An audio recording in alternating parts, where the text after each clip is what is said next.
pourquoi rester marié?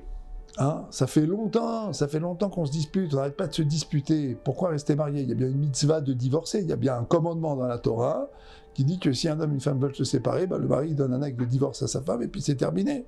D'accord? Donc il y a bien un moment où ça s'arrête cette histoire. Alors vous savez, je vais vous dire une chose. La plupart des gens qui veulent divorcer ou sont en train de penser au divorce, j'en réponds, n'ont pas fait la démarche de rester 4-5 mois en tipoule, en thérapie de couple, avec un professionnel qui va leur expliquer leur histoire, auquel ils vont expliquer leur histoire. Ça ne s'est pas fait, je vous le garantis, je vous le signe. D'accord? La plupart du temps, les gens sont allés voir Rav Machin, une fois ou deux. Ils sont allés voir un psy, chacun séparément, pendant un certain temps, éventuellement. Dans la plupart des cas, un des deux a fait la démarche parce qu'il avait un niveau de souffrance qui était vraiment trop élevé. L'autre, par contre, n'a pas bougé parce que lui, il pense qu'il est très bien et que c'est l'autre qui est complètement cinglé et que de toute façon, lui, il n'a rien à se reprocher, etc., etc., etc., etc. D'accord? Donc, dans la plupart des cas, les gens n'ont pas pris le temps d'explorer leur histoire de manière systématique, de changer ce qu'on appelle le narratif de l'histoire. C'est-à-dire, comment on raconte son histoire.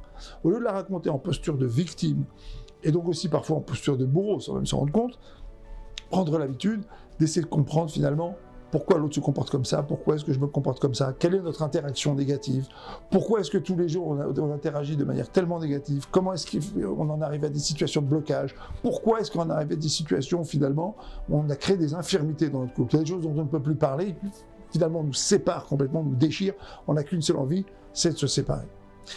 Et c'est la raison pour laquelle lorsque les gens me disent, vous savez, il n'y a pas de mitzvah, il n'y a pas un commandement de la Torah de rester marié, je dis, vous avez raison, il y a un commandement de la Torah, il y a un commandement de la Torah effectivement d'apprendre à se marier, d'apprendre à vivre ensemble. Et effectivement, très souvent, on l'apprend au travers de crises, on l'apprend au travers d'étapes douloureuses où finalement on apprend à connaître un peu de mauvais traits de caractère.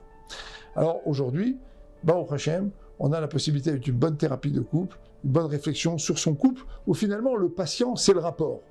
Le patient, c'est le rapport entre l'homme et la femme, de découvrir que finalement, soi-même, on n'est pas si mauvais que ça, que l'autre n'est pas si mauvais que cela, que finalement, ce qui apparaît comme très problématique, ça peut être arrangé avec le temps, ça peut faire l'objet d'un travail, ça peut faire l'objet d'une amélioration, que finalement, la patience devient finalement l'ami de la vérité. Voilà. Alors je crois que c'est important d'y réfléchir avant de prendre la décision de se précipiter vers le divorce, avant de commencer à penser au divorce.